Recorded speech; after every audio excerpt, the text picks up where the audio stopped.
pouvez vous asseoir.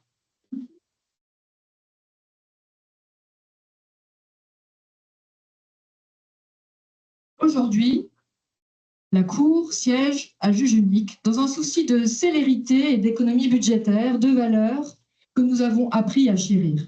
Les droits des justiciables, eux, attendront. Monsieur Darmanin nous a écrit. Il ne peut pas comparaître pour des raisons ministérielles, dit-il. Il écrit dans sa lettre, il doit continuer à détruire la justice française. Il n'a trouvé aucun avocat qui a accepté de le défendre et il n'a pas pu s'en faire désigner un d'office puisque monsieur le bâtonnier, en cette période de grève, ne désigne plus d'avocat. Merci. Bonjour. Madame la Présidente. Vous êtes? On ne peut plus. L'avocat de Gérald Darmanin. Monsieur le bâtonnier m'a appelé dans la nuit après une défense massive, éreintante. Il m'a dit, t'es bien crevé. Je lui ai dit oui. Il m'a dit, tu te fais de Darmanin. Alors me voilà, Madame la Présidente. Respirez, respirez, maître, on a tout notre temps. Enfin, non, en fait, on n'a pas vraiment tout notre temps puisque la condamnation est prévue là pour dans 20 minutes. Maître, vous avez la parole, mais dites-moi maintenant, on plaide avec des lunettes? Petite conjonctivite, Madame la Présidente. Oh, cher. Vous avez la parole. Pardon, excusez-moi, Madame la Présidente, je m'étonne que les parties civiles n'aient pas plaidé, que le parquet n'ait pas requis. J'arrive sans débat et je dois plaider pour M. Darmanin. Ah oui, effectivement, les parties civiles n'ont pas plaidé, le procureur n'a pas requis, c'est parfaitement exact. Et alors, la Cour a décidé d'appliquer à votre client exactement les mêmes garanties procédurales que celles qu'il a lui-même prévues pour les accusés dans son projet de loi, c'est-à-dire strictement aucune. Par ailleurs, la défense ne bénéficiera pas du dernier mot. Dans l'esprit de la loi sûre, cela ralentit inutilement la procédure. La Cour a déjà de toute façon rendu son délibéré hier soir, mais nous vous écoutons, maître. Vite, alors par observation extrêmement brève, s'il vous plaît, car on a déjà compris le sens de la défense de votre client et franchement, elle n'est pas terrible. What? Madame la Présidente, Bordeaux se révolte et je suis donc le seul à essayer de vouloir défendre M. Darmanin, dont j'ai l'insigne honneur de représenter les intérêts. M. Darmanin n'a pas pu venir, vous l'avez souligné, Madame la Présidente. Oui, M. Darmanin n'est pas là, car il n'estime pas devoir rendre des comptes à des petits pois. Oui, Madame la Présidente, en qualité d'avocat de la défense, cette chose si fragile, je vais devoir tenter, malgré un verdict déjà prononcé, de essayer d'attraire un peu auprès de la Cour un peu de justice pour M. Darmanin. Alors, que reproche-t-on à M. Darmanin? Madame la Présidente, le dossier est évolutif, je suis un peu démuni, j'ai connaissance à l'instant des éléments et des chefs d'accusation. Alors, on reproche à M. Darmanin une atteinte aux droits de la défense, droit reconnu par la Constitution, une atteinte aux droits des victimes et des citoyens, une atteinte à l'équilibre du procès pénal, une atteinte à notre état de droit. Et pourquoi pas viol sur mineur, torture et actes de barbarie, abus de confiance, attribution illégale de logements sociaux, n'en dites pas plus, on veut la battre. Alors, je vais vous dire, Madame la Présidente, ce qu'on reproche réellement à M. Darmanin. Ce qu'on lui reproche, c'est d'avoir, avec la sincérité qu'on lui connaît, mis en place cette loi pour les victimes, afin que leur procès soit rapide face à une justice à bout de souffle, tant le chemin est long. On lui reproche que les affaires de viol qui encombrent, parce que les victimes se réveillent au dernier moment, comme d'habitude, soient jugées à la journée. Un objectif louable, dénué de toute arrière-pensée, au service du justiciable et des délais du jugement. Alléger les juridictions, réduire le temps d'audiencement, c'est rendre la justice plus auguste, Madame la Présidente. Alors, je tiens notamment, pour Madame le procureur de la République, à rappeler qu'une immense partie des plus grands défenseurs de la justice, les illustres membres du parquet stratifié, soutiennent fermement cette nécessaire modernité de la justice. On est en 2026, il s'agirait de grandir. Ont-ils plus vite qu'on ne juge? Madame la Présidente, ça va beaucoup plus vite. Faut penser américain un peu là. La justice, c'est comme l'économie, faut que ça tourne, faut que ça avance. On n'est pas là pour commencer à entendre des blablatages et gna gna gni, d'accord? Il faut avancer un peu. Alors, je vois, effectivement, je suis un peu étonné. Où sont les parties civiles? Elles ne sont pas de l'autre côté de la barre, elles sont ici. Que, effectivement, un texte fait pour les victimes agite autant ces dernières. Je vois commencer à s'exaspérer de ma plaidoirie, Madame la Présidente, alors que cette réforme a pour but, justement, de substanter un peu les victimes. On leur met de la justice restaurative. C'est pas bien ça, Madame la Présidente? Je crois qu'il faut un peu y aller. Alors, le procès criminel, je le rappellerai, n'est pas celui de la victime, premièrement, et elle devra s'estimer contente d'avoir un délai pour, comme d'habitude, venir récupérer les pépettes. Parce que c'est ça, les victimes, Madame la Présidente, vous en avez l'habitude. Alors, on va entendre tout à l'heure, encore une fois, les petites gna-gna-ni, gna-gna-gna de la partie civile, les chouineries habituelles sur « c'est pas juste » et blablabla, et blablabla, n'est-ce pas?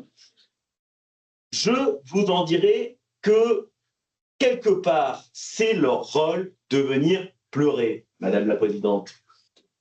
Moi, mon rôle, c'est de défendre un homme seul, qui, dans son bureau, se voit condamné par avance. Alors, je tiens, depuis ce matin, Madame la Présidente, à la lecture du tribunal, les conclusions de l'association Pour les Sceaux, qui a été entendue par le Sénat et qui, à la fin de son rapport et dans ses conclusions, indique in extenso, pourquoi laisser la horde crypto-marxisto-bolchevique, qu'on appelle des avocats, le soin de devoir sauver ceux qui sont perdus et qui le reconnaissent?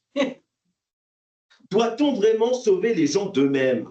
Je pose la question. Je finirai par citer in extenso le président de l'association des Sceaux, association, excusez-moi, Madame la Présidente, l'association des Sceaux, tolérance zéro, sécurité obligatoire, qui nous dit, Monsieur Achille Parmentier, de cette association, moi je suis dans le poulet. Bon, quand c'est l'heure, c'est l'heure. Ça décapite, ça vide, ça plume, on passe à autre chose. On ne fait pas un procès pour chaque poulet. Je crois que c'est un argument massu dans le cadre de la défense de M. Gérald Darmanin. Alors c'est pourquoi, là, je vous demanderai de revenir sur votre verdict et d'acquitter mon client, M. Gérald Darmanin, et de faire litière des prétendus arguments que vous exposeront les parties civiles. Pour le budget de la justice, je sollicite, sur le fondement de l'article 800-2 du Code de procédure pénale, la condamnation des parties civiles à verser la somme de 480 millions d'euros au ministère de la Justice afin de permettre l'édition d'un petit guide utile à destination des justiciables intitulé « Expliquez-nous de quoi vous avez besoin, on vous expliquera comment vous en passez ». Voilà, Madame la Présidente, je pense que cet argumentaire ne peut que porter. Je pense que vous ne pouvez qu'acquitter M. Darmanin et je vous remercie de m'avoir laissé un peu de parole, Madame la Présidente. Merci, Maître. C'était courageux. La Cour note que vous avez assuré la présence physique d'un avocat dans cette salle, ce qui, selon la logique même de la loi de votre client, constitue la seule garantie que tout s'est bien passé. Peu importe finalement ce que vous avez dit, l'avocat a été là, la potiche a fait son effet, merci. Maître Segaldi, pour les parties... On a du sur les provisoires. Maître Segaldi, pour les parties civiles, vous avez la parole. Madame la Présidente, 12 justiciables en colère m'ont demandé d'intervenir au soutien de leurs intérêts. 12 justiciables en colère qui ne se ressemblent pas. Victimes, citoyens, journalistes, syndicats. 12 justiciables en colère, tellement différents, tellement en colère contre un projet de loi qui porte atteinte à un droit fondamental. Celui de pouvoir être écouté dans un procès, de s'exprimer et d'être entendu. Cette loi sûre pour sanctions utiles, rapides et effectives leur retire ce droit. Cette loi sûre ne l'est pas pour eux. Elle n'est pas protectrice. Elle nie ces personnes afin de mettre en place une justice expéditive. D'ailleurs, elle ne s'intitule plus sûre, elle s'intitule « Loi sur la justice criminelle et le respect des victimes ». Alors les victimes directes, celles qui se constituent partie civile, celles qui sont victimes d'infractions les plus graves dans une société, le crime. Un crime commis dans une société. Ces victimes qui ont souffert, ces victimes dont l'intégrité physique, psychique, morale, sociale, familiale a été atteinte, ces victimes-là ne seront plus entendues. Elles ne pourront plus se constituer partie civile pour être écoutées. On ne prendra plus en considération leur souffrance. La loi sûre, la loi désormais intitulée sur la justice criminelle et le respect des victimes, porte atteinte à cette écoute, porte atteinte à cette sauvegarde de leur intérêt nécessaire, porte atteinte à leur parole. Elle entraîne un sacrifice des victimes sur l'autel des économies budgétaires en osant soutenir que cette loi est faite pour elles. Tel n'est pas le cas. Ces victimes-là ne verront plus l'accusé baisser la tête lorsque le verdict tombe. Ces victimes-là ne le verront plus, peut-être pleurer lorsque la cour prononce la peine. Ces victimes-là ne l'entendront plus, éventuellement regretter les faits, parfois solliciter leur pardon. Ces victimes-là auront une pression en amont, parce que cette loi sûre fait peser sur elles une pression énorme. Elles auront 10 jours, alors qu'elles sont victimes d'un viol ou d'un crime, pour refuser ou accepter le plaider coupable, parfois sans avocat. Et la menace, en plus, est supplémentaire, elle est à peine voilée. Si vous n'acceptez pas de plaider coupable criminel, votre dossier va prendre au moins 5 ans pour être jugé. Elles n'ont donc pas le choix, il s'agit d'un chantage. Un chantage sur une indemnisation interminablement différée. C'est au nom du déstockage, de l'évacuation des dossiers, que désormais on raisonne. N'oublions pas qu'elles ont souffert dans leur corps, dans leur chair, et qu'elles ne peuvent renoncer à être écoutées, entendues lors d'un procès.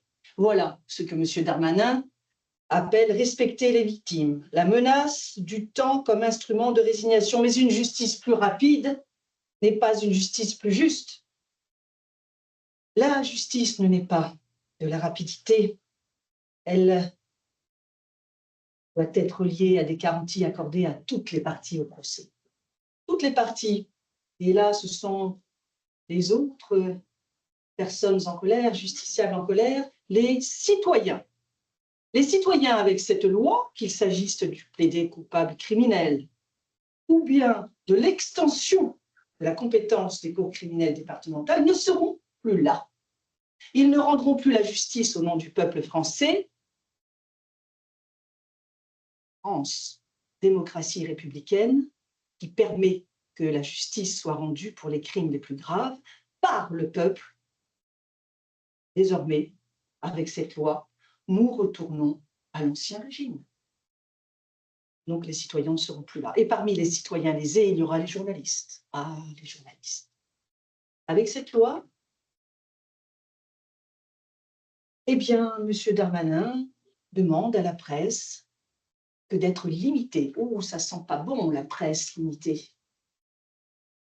Comme si la justice pouvait se rendre en catimini, clandestinement, en cachette, dans une salle d'audience, un accusé, un procureur. Ça n'est pas possible. Rappelons simplement que les journalistes ont été présents au procès Mazon.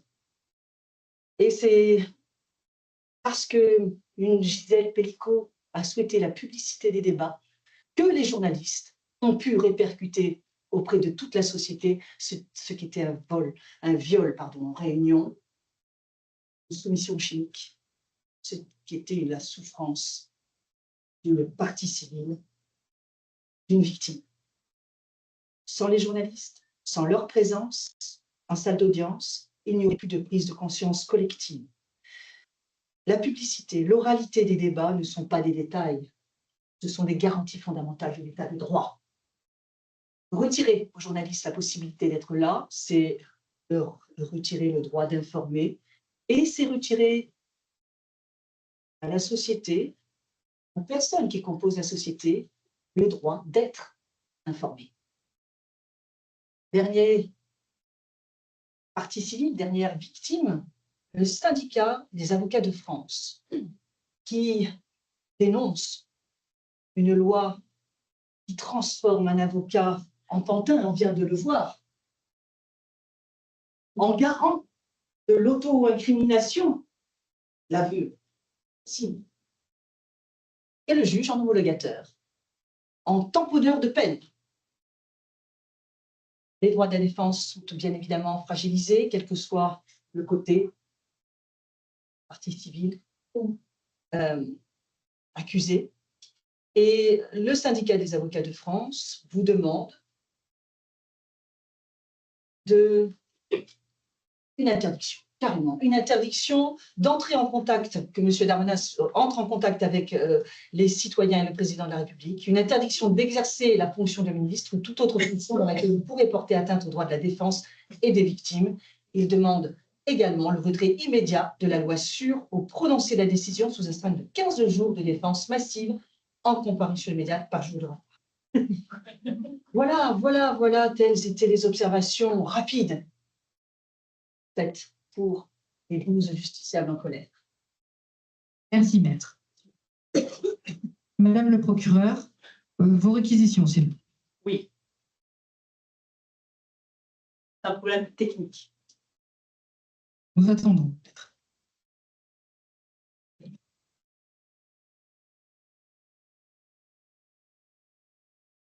Madame le Président, j'ai la lourde charge et je dois dire le plaisir aujourd'hui de requérir une peine à l'encontre de notre ministre de la Justice en ma qualité de procureur représentant la société.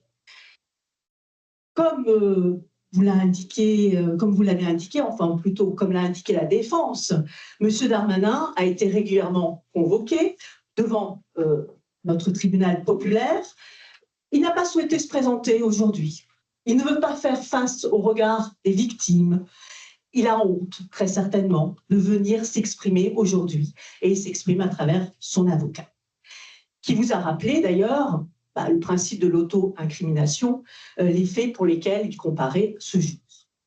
Monsieur Darmanin est donc à l'origine d'un projet de loi sûr, et on vous l'a dit tout à l'heure, qui s'appelle maintenant projet de loi sur la justice criminelle et le respect des victimes. Je m'étouffe. Le respect des victimes, mais il n'y a aucun respect des victimes, comme l'a dit la partie civile tout à l'heure. Ce projet de loi vise à répondre à l'encombrement des juridictions criminelles. Il instaure ce qu'on appelle une procédure de plaider coupable criminel, ou plutôt une procédure de jugement des crimes reconnus. Qu'est-ce que ce plaider coupable criminel, Madame la Présidente, vous savez? Eh bien, c'est un QCM. Un QCM. En effet, on va demander à l'accusé de répondre par oui ou par non. Vous reconnaissez les faits? Oui ou non? Vous souhaitez avoir une peine de 5 ans de prison au lieu de 8 devant la cour criminelle? Oui ou non? C'est le genre de QCM qu'on avait à la fac, où on devinait les réponses en fonction des questions posées.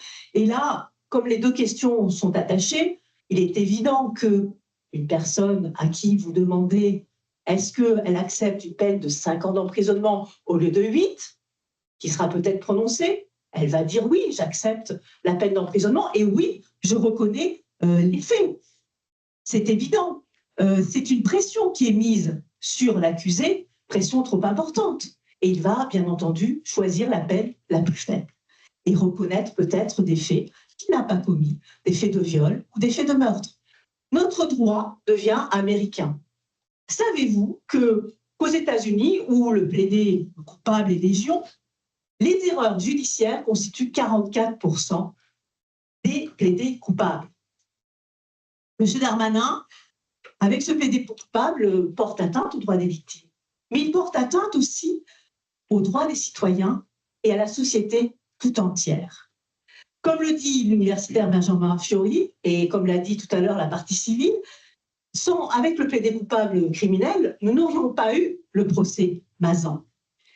Voulons-nous d'une justice fast-food, d'une justice qui ne prend pas le temps de juger, d'une justice qui gère les stocks sans humanité, sans écoute? Eh bien non, nous n'en voulons pas. Le procès criminel est essentiel, symbolique pour les deux parties.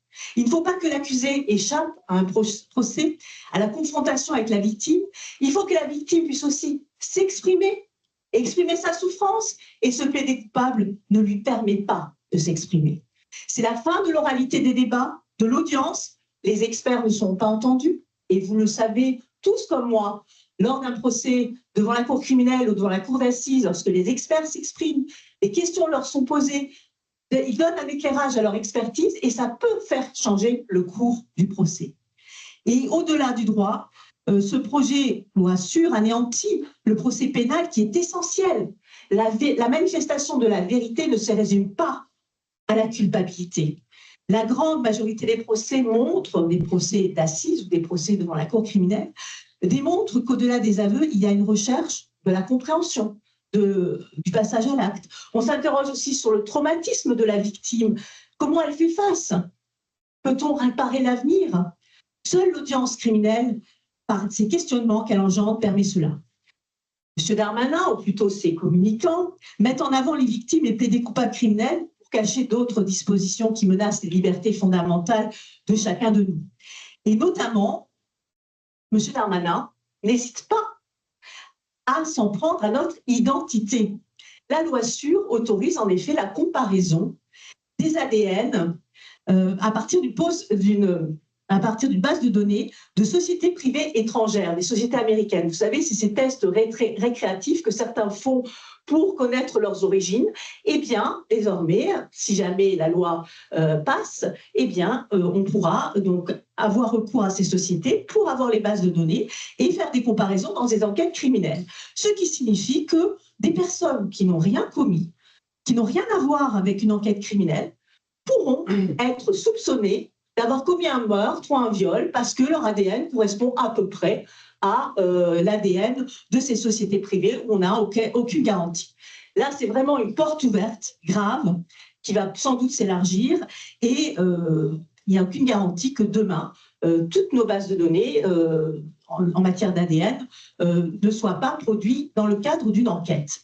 Cette loi, elle massacre notre justice et M. Darmanin en est conscient. L'intention de commettre les infractions, elle est là, on lui reproche. Elle est là et elle est prouvée par ses multiples interventions dans la presse, préparées par son service de communication. Il va vanter sa loi, qui serait une loi pour les victimes et pour éviter les délais d'attente du procès. Or, les délais d'attente, ça ne se résout pas avec ce genre de loi, avec le plaidé coupable criminel, en supprimant l'audience pour les victimes et pour l'accusé. Il faut mettre les moyens, M. Darmanin, qui n'êtes pas là, mais malheureusement, vous lui passerez le message. Il faut mettre les moyens, mettre en place un véritable budget pour la justice et non pour les prisons. Comme M. Darmanin épingre, ou du moins son homologue du budget, il faudra mettre en place la réforme cette réforme qui est prévue à budget constant. C'est-à-dire que M. Darmanin envisage aussi de réformer les cours criminels et de les étendre par rapport aux cours d'assises, et il va demander à des avocats honoraires, à des magistrats honoraires, à des juges civils de venir compléter les juridictions criminelles. Ce qui fait que eh bien, les juges civils, ils vont plus pouvoir travailler sur leur dossier civil et la justice sera d'autant plus lente. Ce projet de loi de loi de justice criminelle et respect des victimes, enfin passons, est une honte. Il expulse, comme vous l'a dit tout à l'heure, l'avocat des parties civiles, les citoyens des cours d'assises, qui peuvent juger au nom du peuple français, et ceci depuis 1791. Les infractions sont donc constituées. Atteinte au droit de la défense, au droit des victimes, etc. Je vous en passe. Des bonnes et des meilleures, j'allais dire, mais enfin, je vous en passe. Aussi, vous entrerez en voie de condamnation. Je demande que M. Darmanin soit condamné, comme M. Perben en 2005, et j'étais déjà là, à une peine d'interdiction définitive du territoire judiciaire et à une peine complémentaire. Il sera condamné à un travail d'intérêt général.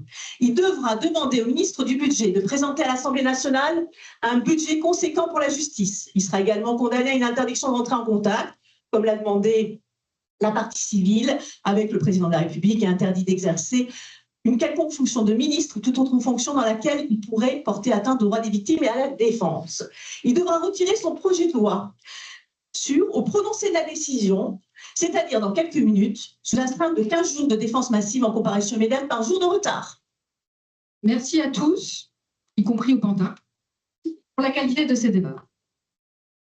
Monsieur Darmanin est accusé des chefs suivants: atteinte au droit de la défense, droit reconnu par la Constitution; atteinte aux droits des victimes et des citoyens; atteinte à l'équilibre du procès pénal; atteinte à notre état de droit. La Cour, après en avoir délibéré avec moi-même, a décidé d'entrer en voie de condamnation. Monsieur Darmanin est condamné à une interdiction du territoire judiciaire durant 40 ans,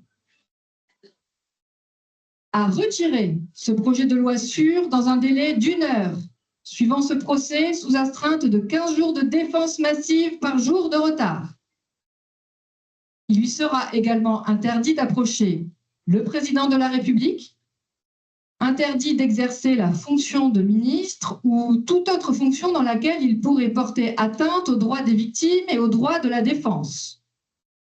Enfin, Monsieur Darmanin effectuera un travail d'intérêt général, aller chercher un budget digne de ce nom pour la justice qu'il prétendait réformer. La Cour rappelle que réformer sans budget, ce n'est pas réformer, c'est démolir. L'audience est levée.